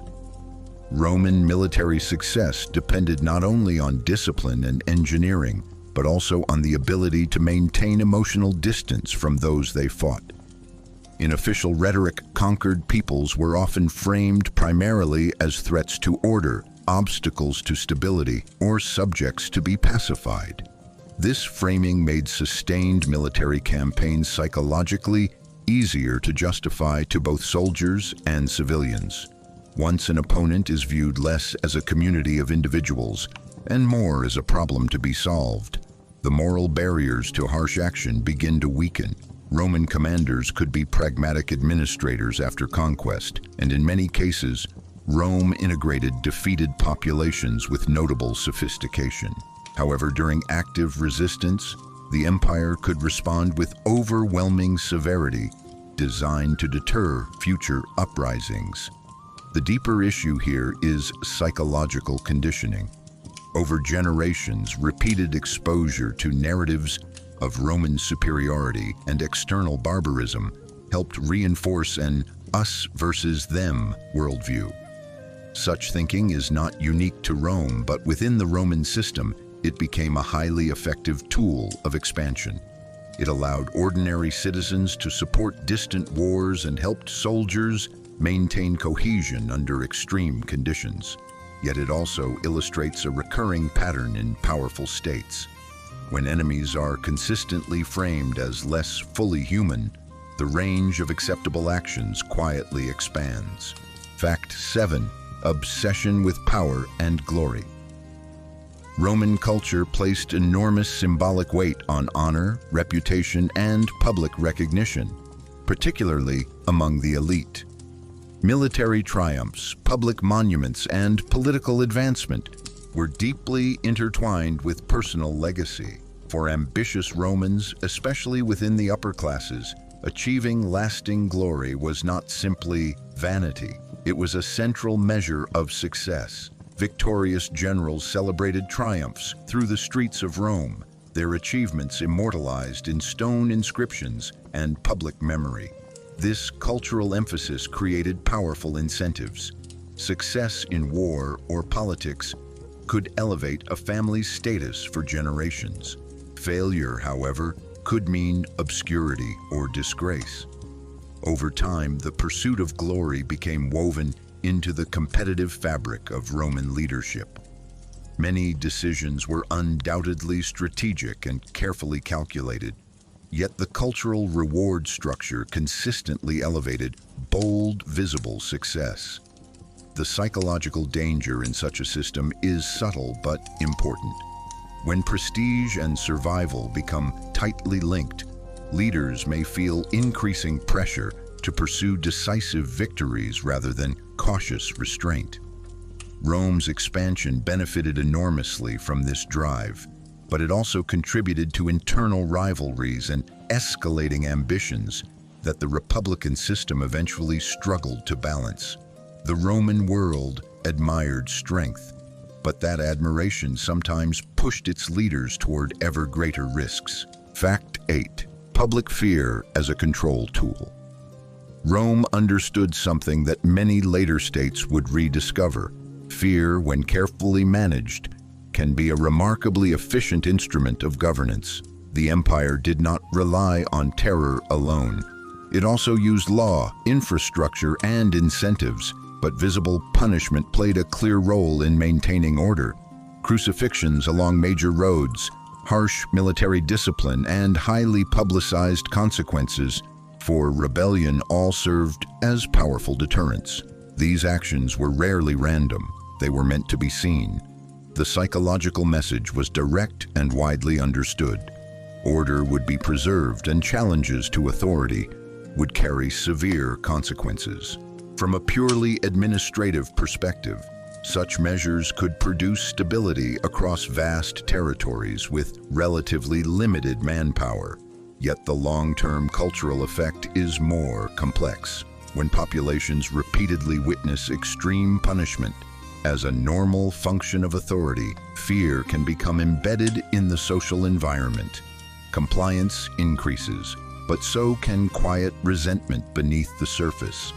Rome managed this balance for centuries with remarkable skill, but the reliance on visible severity reveals an important aspect of imperial psychology. Power was not only exercised, it was carefully performed. Fact 9. Social hierarchy extremes. Roman society was highly structured, and while this organization contributed to administrative efficiency, it also produced stark social divisions. Status in Rome carried enormous legal and economic consequences. Patricians, equestrians, plebeians, freedmen, and slaves occupied clearly defined positions within the social order. Mobility was possible in some cases, but the hierarchy remained deeply influential in daily life. Slavery in particular formed a foundational component of the Roman economy, supplying labor across agriculture, households, mines, and large estates. Many Romans likely viewed this system as a normal feature of the ancient world, and in many ways it was. But its scale and integration into Roman prosperity cannot be ignored. the psychological effect of such rigid stratification is significant. When large populations grow accustomed to sharp inequalities, social expectations begin to harden around them. Privilege can feel natural to those who benefit from it, while subordination can become normalized among those born into it. Rome's hierarchy helped maintain order across a massive empire, yet it also institutionalized a worldview in which human value was often closely tied to status and function. Fact 10. Normalization of violence. Perhaps the most profound and far-reaching trait underlying Roman power was the gradual normalization of violence across multiple layers of society. This did not mean Rome was uniquely violent compared to every other ancient civilization. The ancient world as a whole was harsh, but Rome's scale, organization, and cultural reinforcement of force gave violence a particularly structured role. Military conquest, public executions, gladiatorial games, and harsh disciplinary systems all existed within a broader cultural framework that treated force as an expected instrument of order. Over time, repeated exposure can change perception. What once shocks can begin to feel routine. What once feels extreme can slowly become acceptable under the right conditions. Rome's success depended heavily on its ability to apply force decisively and consistently, and in many ways this effectiveness became part of its identity. Yet the deeper lesson is psychological rather than purely historical. When any powerful system repeatedly rewards outcomes achieved through controlled violence, societies can gradually adjust their moral thresholds without fully noticing the shift. Rome mastered this balance for centuries, but the very mechanisms that made it formidable also reveal the uncomfortable truth at the heart of many great powers. Strength, when left unchecked by restraint, has a tendency to redefine what a civilization is willing to tolerate. Fact 6. Dehumanization of enemies. As Rome expanded across the Mediterranean world, it developed a powerful psychological habit that many large empires eventually adopt: the gradual dehumanization of external enemies. Roman military success depended not only on discipline and engineering, but also on the ability to maintain emotional distance from those they fought. In official rhetoric, conquered peoples were often framed primarily as threats to order, obstacles to stability, or subjects to be pacified. This framing made sustained military campaigns psychologically easier to justify to both soldiers and civilians. Once an opponent is viewed less as a community of individuals and more as a problem to be solved, the moral barriers to harsh action begin to weaken. Roman commanders could be pragmatic administrators after conquest, and in many cases, Rome integrated defeated populations with notable sophistication. However, during active resistance, the empire could respond with overwhelming severity, designed to deter future uprisings. The deeper issue here is psychological conditioning. Over generations, repeated exposure to narratives of Roman superiority and external barbarism helped reinforce an us versus them worldview. Such thinking is not unique to Rome, but within the Roman system, it became a highly effective tool of expansion. It allowed ordinary citizens to support distant wars and helped soldiers maintain cohesion under extreme conditions. Yet it also illustrates a recurring pattern in powerful states. When enemies are consistently framed as less fully human, the range of acceptable actions quietly expands. Fact 7. Obsession with power and glory. Roman culture placed enormous symbolic weight on honor, reputation, and public recognition, particularly among the elite. Military triumphs, public monuments, and political advancement were deeply intertwined with personal legacy. For ambitious Romans, especially within the upper classes, achieving lasting glory was not simply vanity. It was a central measure of success. Victorious generals celebrated triumphs through the streets of Rome, their achievements immortalized in stone inscriptions and public memory. This cultural emphasis created powerful incentives. Success in war or politics could elevate a family's status for generations. Failure, however, could mean obscurity or disgrace. Over time, the pursuit of glory became woven into the competitive fabric of Roman leadership. Many decisions were undoubtedly strategic and carefully calculated, yet the cultural reward structure consistently elevated bold, visible success. The psychological danger in such a system is subtle but important. When prestige and survival become tightly linked, leaders may feel increasing pressure to pursue decisive victories rather than cautious restraint. Rome's expansion benefited enormously from this drive, but it also contributed to internal rivalries and escalating ambitions that the Republican system eventually struggled to balance. The Roman world admired strength, but that admiration sometimes pushed its leaders toward ever greater risks. Fact 8. Public fear as a control tool. Rome understood something that many later states would rediscover. Fear, when carefully managed, can be a remarkably efficient instrument of governance. The empire did not rely on terror alone. It also used law, infrastructure, and incentives, but visible punishment played a clear role in maintaining order. Crucifixions along major roads, harsh military discipline, and highly publicized consequences for rebellion all served as powerful deterrents. These actions were rarely random. They were meant to be seen. The psychological message was direct and widely understood. Order would be preserved, and challenges to authority would carry severe consequences. From a purely administrative perspective, such measures could produce stability across vast territories with relatively limited manpower. Yet the long-term cultural effect is more complex.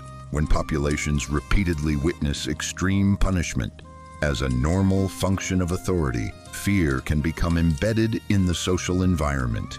Compliance increases, but so can quiet resentment beneath the surface. Rome managed this balance for centuries with remarkable skill, but the reliance on visible severity reveals an important aspect of imperial psychology.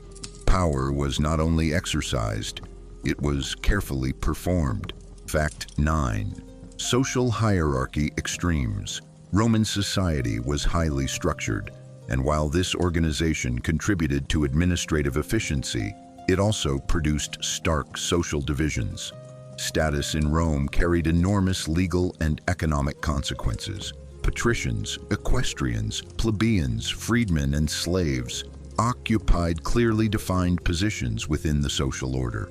Mobility was possible in some cases, but the hierarchy remained deeply influential in daily life. Slavery in particular formed a foundational component of the Roman economy, supplying labor across agriculture, households, mines, and large estates. Many Romans likely viewed this system as a normal feature of the ancient world, and in many ways it was. But its scale and integration into Roman prosperity cannot be ignored. The psychological effect of such rigid stratification is significant. When large populations grow accustomed to sharp inequalities, social expectations begin to harden around them. Privilege can feel natural to those who benefit from it, while subordination can become normalized among those born into it. Rome's hierarchy helped maintain order across a massive empire, yet it also institutionalized a worldview in which human value was often closely tied to status and function. Fact 10. Normalization of violence. Perhaps the most profound and far-reaching trait underlying Roman power was the gradual normalization of violence across multiple layers of society. This did not mean Rome was uniquely violent compared to every other ancient civilization. The ancient world as a whole was harsh, but Rome's scale, organization, and cultural reinforcement of force gave violence a particularly structured role. Military conquest, public executions, gladiatorial games, and harsh disciplinary systems all existed within a broader cultural framework that treated force as an expected instrument of order. Over time, repeated exposure can change perception.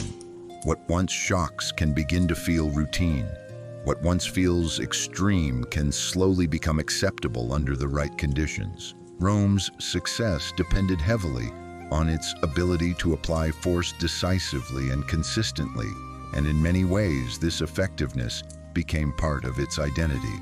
Yet the deeper lesson is psychological rather than purely historical. When any powerful system repeatedly rewards outcomes achieved through controlled violence, societies can gradually adjust their moral thresholds without fully noticing the shift. Rome mastered this balance for centuries, but the very mechanisms that made it formidable also reveal the uncomfortable truth at the heart of many great powers. Strength, when left unchecked by restraint, has a tendency to redefine what a civilization is willing to tolerate. Fact 9. Social hierarchy extremes. Roman society was highly structured, and while this organization contributed to administrative efficiency, it also produced stark social divisions. Status in Rome carried enormous legal and economic consequences. Patricians, equestrians, plebeians, freedmen, and slaves occupied clearly defined positions within the social order. Mobility was possible in some cases, but the hierarchy remained deeply influential in daily life. Slavery in particular formed a foundational component of the Roman economy, supplying labor across agriculture, households, mines, and large estates. Many Romans likely viewed this system as a normal feature of the ancient world, and in many ways it was. But its scale and integration into Roman prosperity cannot be ignored.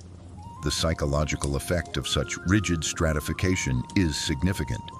When large populations grow accustomed to sharp inequalities, social expectations begin to harden around them. Privilege can feel natural to those who benefit from it, while subordination can become normalized among those born into it. Rome's hierarchy helped maintain order across a massive empire, yet it also institutionalized a worldview in which human value was often closely tied to status and function. Fact 10. Normalization of violence. Perhaps the most profound and far-reaching trait underlying Roman power was the gradual normalization of violence across multiple layers of society. This did not mean Rome was uniquely violent compared to every other ancient civilization. The ancient world as a whole was harsh, but Rome's scale, organization, and cultural reinforcement of force gave violence a particularly structured role. Military conquest, public executions, gladiatorial games, and harsh disciplinary systems all existed within a broader cultural framework that treated force as an expected instrument of order. Over time, repeated exposure can change perception. What once shocks can begin to feel routine.